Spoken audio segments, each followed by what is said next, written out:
This is your host and real estate coach, Rafael Cortez. You are listening to the REI Wholesaling Podcast, where every week I bring you the real life case studies and strategies you need to level up your real estate wholesaling business.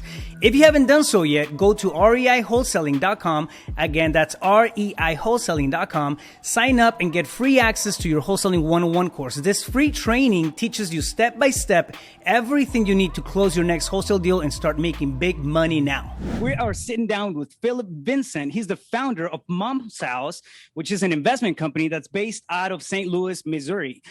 Phillip, you have a very, very interesting niche, specifically in like lead generation and the quality of the deals that come your way. So I want to tap into all that stuff. You also have a background of over 20 years in real estate. I mean, anything from development, flipping, and now wholesaling. So you've seen the highs and the lows. I want to cover all of that stuff. So welcome to the show, man. Thanks for taking the time being here. Thank you so much. I'm glad to be here.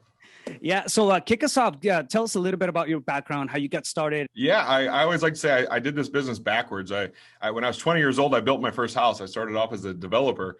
And wow. I realized very quickly that I just wasn't a good adult babysitter, which is what I like to call general contracting. Too many excuses. It was poor. It was a rough business on their grandmas and their moms because they always seemed like they were hurt. Usually on Mondays, I noticed, is when they got hurt a lot, when they couldn't come into work. And so I graduated my hangovers. Yeah, exactly. They're all, it's always something. And so to control my own destiny, I've always been a curious person trying to find what is the root of the best deal? Where are the best deals coming from? I think even to this day, where are the best deals coming from? And I'm excited to share with what I figured out because it's been good to me for the past decade. And what's exciting is what I do is not trendy or sexy, but we have a 20-year run in front of us right now of what I do. I mean, the first thing that caught my eye out of your business was the title, right? Mom's House. Like, what does that mean? Break that down for us. I love that question. We don't think about as investors, transactional, money hungry, which I like money too, right? That's not what I'm saying, but we don't think a lot about who we're buying these houses from.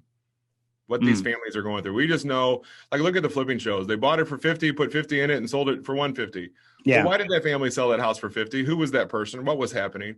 And so why it's called Mom's House is simple. If you and I were brothers and we find out today that mom just fell down again and she's going to have a hip surgery and she's going to live, but we just found out from the doctor that in 3 weeks when mom gets out of rehab that she cannot live on her own anymore. She has to move into senior living. Has to. Mm-hmm. Does she live by you? Does she live by me? Does she live by where she lives now?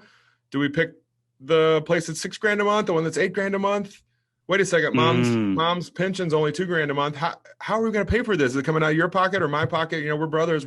These are the discussions we are having. So you and I are going to go out and find people in senior living to get really good advice from. You have to make a really good decision very quickly as to where is mom going to get the best end of life care. And in that moment, we're going to realize we're going to need to sell the house. What are we going to do with the house and the stuff? Because I don't need any more stuff at my house. You don't need any more stuff at your house. Mom's moving from a 2,000 square foot home down to a 12 by 14 room. She has 99% too much stuff. Mom's house was born out of, even if it's dad that's still alive, it's funny. They still lovingly refer to it as, what are we going to do with mom's house in the industry? Yeah. Wow. And that's what I fix. I fix that problem. I solve a senior living issue by helping, I lovingly call her daughter Judy. She's the adult child that's helping her mom move into senior living. She's being pulled in 4 different directions at least.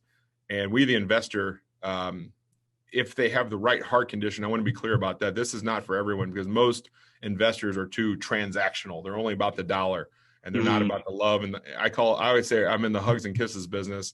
I get to do real estate on the side. So. Well, it's a byproduct, right, of providing a solution. A lot of the times it's people don't know the problem that they have or they're about to have. And unfortunately, it really comes down to having like sensitive conversations. And if that's the case, it may sound crude to some. It may sound almost, like you have no feelings or whatnot. But at the end of the day, it's a very realistic conversation that most households will, they're going to have. This is pretty much a category on its own. I was talking to somebody else about creating categories. And what I'm looking at, this is a category within the industry, which is super clever. Even if you're in an industry where you feel it's saturated, there are still spots where you can find niches, right? And this is a very particular niche that I haven't seen being tapped into. However, it's a very real problem. How'd you get to that point of finding it out? Laziness. Wait, what? Laziness. I was tasked back in 2011 to find my own leads. We spend a lot of money on marketing every month. We all know how to spend money, right? We do the direct mail, we do the pay-per-click. We used to do yellow pages. We used to do pizza top box marketing. If there's a marketing strategy out there, I've done it. But how do we find leads? How do we network? And so I started telling generic stories, or I should say stereotypical stories of what my clients look like. What does the best client look like? It's dad died 8 years ago. Mom's been on a fixed income. She's doing the best she can. She just fell down again. She's going to have that surgery. The doctor says she can't move back home. The children are scrambling. They go get information from people they can trust. And in that moment, when those people, those stakeholders in senior living refer to Phillip as the most trusted guy in town, I always say you could be halfway incompetent and buy a lot of houses just because that transfer of trust is so powerful in that situation.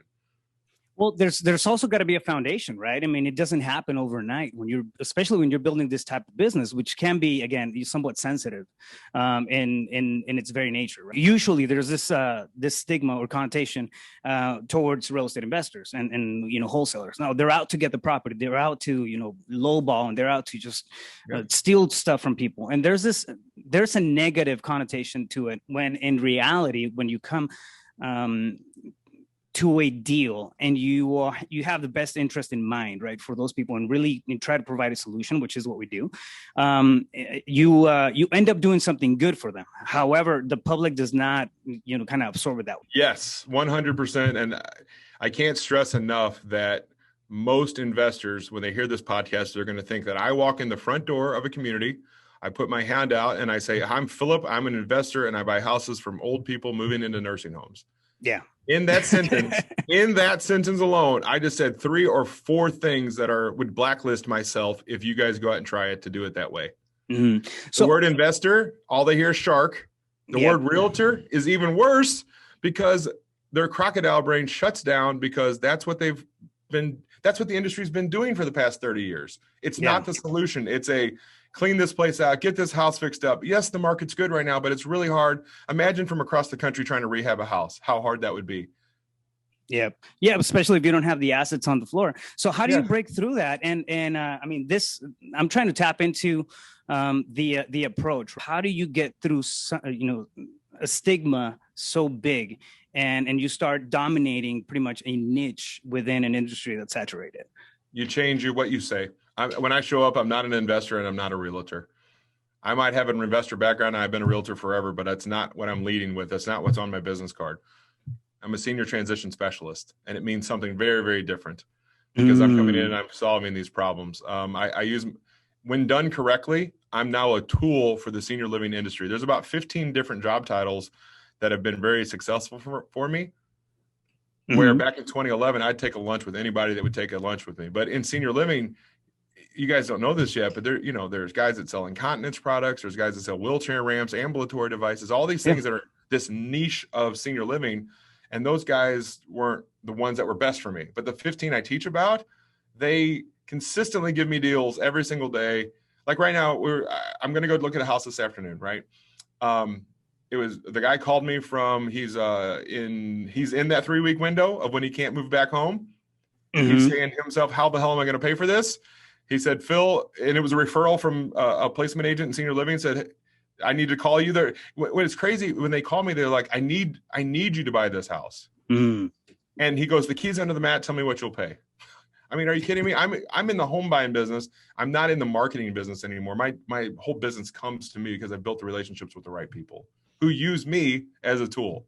Yeah, well, there's a void. I mean, you found a gap in services. This is almost like B2B. I mean, you're not directly going to the seller, right? I mean, you're going through the company that's attached or linked to them, and it's something that they need done. So they're going to reach out to you because they know that you can get it done, and that's where that trust comes in, especially with a track record of over 20 years.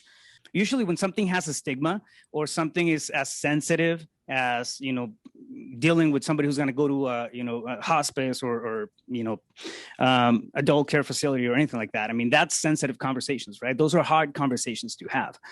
Was this always an easy conversation for you? Did you just naturally jump into it, or Was I it put my foot something in that my you had mouth. to build your way, up to it? Oh yeah. Yes, sir. I put my foot in my mouth a lot. I couldn't stop saying the word investor or realtor because I'm like, well, Mm. wait a second. That's what I am. I am that. I'm not having the hard conversation with them. By the time they get to me, Mm-hmm. hard conversations have already happened. In fact, I get to be a savior in that time. Let's just go through it. If mom falls down, that stinks. That's not good news. Mom's having Yeah. a surgery. That stinks. I'm not the doctor who said mom can't move back home. That stinks. I'm not the community that me and you go pick out, that we pick out. It's $8,000 a month. We're like, oh God, why do we pick the one with the prettiest chandelier? Because we think that's where mom's going to get the best care. Yeah. I didn't give them that bad news. And sometimes there's a realtor involved, and the realtor seals the deal for me. They walk in and they say, clean this place out and do this list and demands before I list this precious home. Yes, the market's good, but they're not going to list a hoarder house. By the way, you know what I call a hoarder that you like? Yeah. What's that? An aggressive collector. Mom was a bit of an aggressive collector. Is a nice way to say mom An has aggressive way too much. collector. I like that. Yeah, it's a good way. Like We all do it. And what I love about talking to investors nationwide, I think, is that they all tell me, I think I've been buying houses like this every once in a while. Like I just never system it. And they're like, they were some of my favorite people because what I do is so fulfilling. I get to see the weight come off of Daughter Judy. Like you said, I'm working with the stakeholders in senior living. If I could buy a list of Daughter Judy's, I'd be the first guy to buy it. If I could buy a list of people moving to senior living, I'd be the first guy to buy it, right? Yeah. I build relationships in senior living with the right people who are now my filter to say, you need to talk to Phillip. And when they refer to me, it's the best lead. And there's 6 reasons why these are the best leads. You want me to go over what those are? Yeah, absolutely. Number 1, the families need to sell the house versus want to sell it. Mm. I don't have to convince them of motivation. The second reason is that they almost always have 100% equity. These are people that bought the house in 1973 for 48 grand, and now it's worth 480 grand, right? They have equity. The third reason, it's a house I can add value to. If the house was 2 years old, they probably don't need me, right? I'm buying people's forever homes. And even if they're clean, they're usually grandma clean. And we all know what that means. Wallpaper everywhere, paneling in the wrong places, the kitchen from the wrong decade. Plastic in the furniture. I've seen it all. Yes, exactly. Plastic. And if you've ever seen my mom's house logo, it's cross stitch. There's cross stitch all over. They're just dated, and they're just, and this is from a house they might have taken care of. Like the roof's new, the hot water heater's new, but everything else is dated, right? And they're full of stuff. Let's not forget, one of the biggest hurdles is the stuff. That's the fourth reason. The fourth reason is there's less competition in what I do. It's usually me versus myself. Like today, I'm going to go buy this house with the key under the mat. I'm not competing with anyone. Sometimes I'm competing with a realtor, but I've got tons of ways to outperform a realtor. And it's never a cattle call. It's never me versus 10 other investors, like direct mail, pay-per-click, all these other things are producing. Like, guys, we live in a time right now. Think about direct mail. Do you think you're the only guy in your market mailing to over 65, have lived there 20 years with high equity? Yeah. Come on. Well, and by the way, why do you mail to those 3 attributes? It's because you're trying to find what I already have, which is them holding their hand up and saying, hey, now's the time. Yeah, you're trying to gauge for interest. It's the flashpoint. Yeah. The other ways are spray and pray. This is the flashpoint of when it's happening.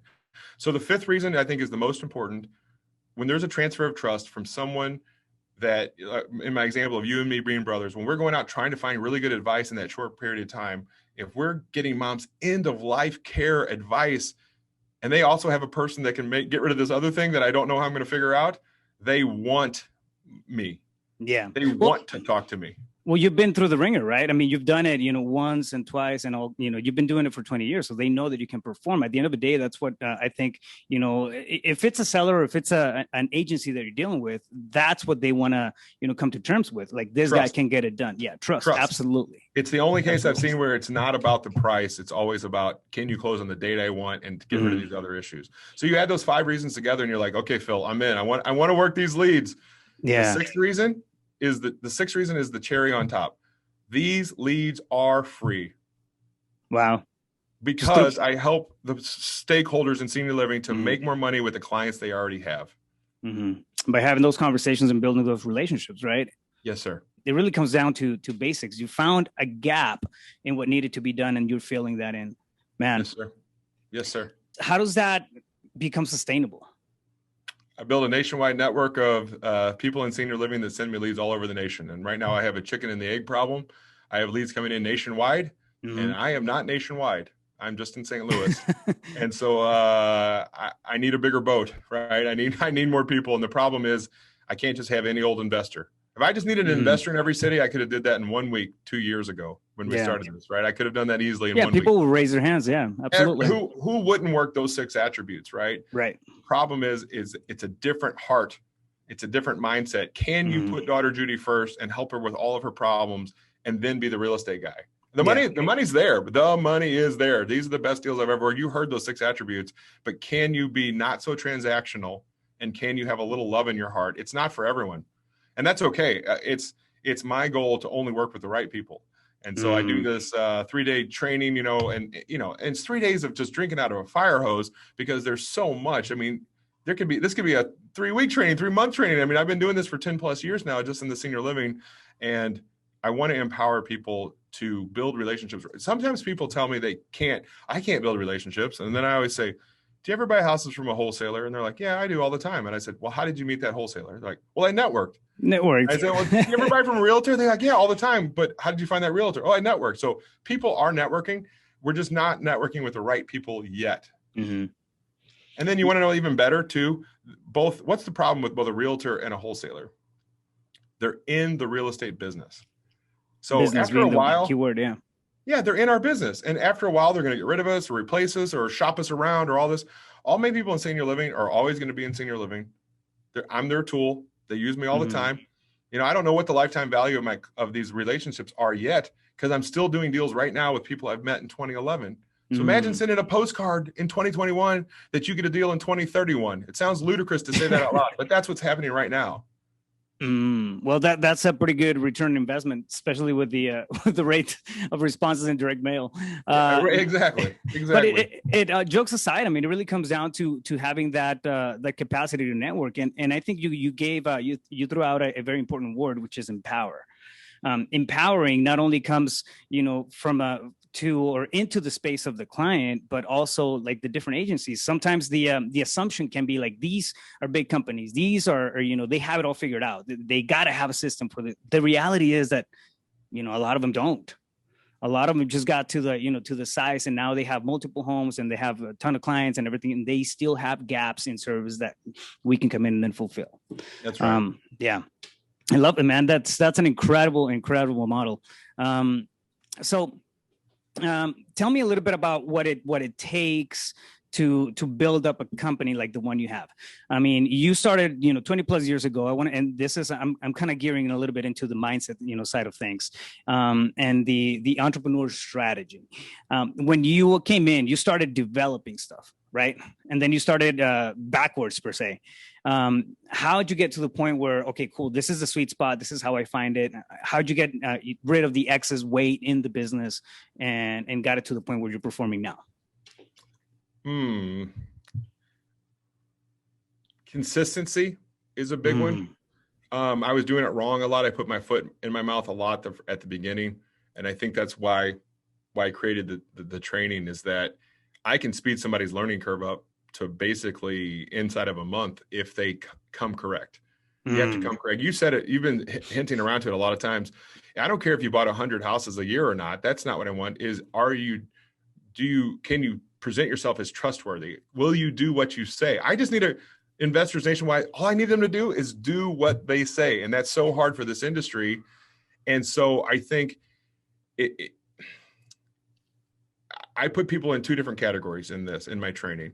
And the genesis of this is it was a super short story. I was at a wedding when I was 10 years old, and the sermon was, Danita, you look like a beautiful vase on your wedding day. and Chad, this is my cousin, he says, Chad, you look like a crock pot. And everyone just busted out laughing because Chad was so abrasive, right? And so I used the crock pot and the vase as an analogy for right now. And if you're listening, ask yourself, am I more the guy that runs the business, that only cares about money, is only transactional? I can still work with you, but I'm going to have to help you hire a vase. Right. What's the vase look like? They're a person that's maybe like a care provider. Let's say this out loud. I think females have the advantage in what I do. Yeah. So for the husband-wife teams, I love my husband and wife teams because they usually fall into the husband's a crock pot, the wife is a vase. I'm being stereotypical there, but that's what I see. The women have more empathy naturally, and that plays very well in what I do. the trustworthy side of it, the everything but the house side of it, right? And so if you're a crockpot, I used to try to teach people how to be more vase-like, and I've really gotten away from that. It's which one are you? And so for all your business in a box listeners and all these people that want a career change, I don't care which one you are. Some people tell me they're both. That's great. That's super rare to be that. But I will meet you at your level. If you're a vase, it's really easy for me to fill in the crockpot side. If you're a crockpot, I can help you hire the vase side. I naturally am a crockpot, and I had to become a vase, but I had to do it the hard way, hitting my head up against the wall. Well, it can almost become a learned behavior, right? And I think you're right. Emotionally, I think the acuity for social awareness is higher in women. So it's not to be stereotypical, but I think a lot of guys, we tend to be a little bit rough around the edges, a little bit more abrupt, and crockpot and base. I love that.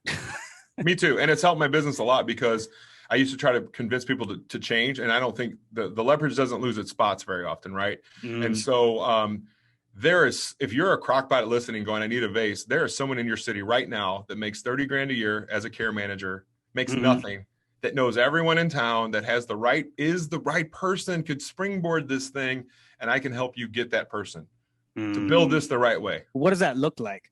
If somebody wants to reach out to you and then, maybe work with Mom's House and take a look at the leads, understand the process, what are we talking about?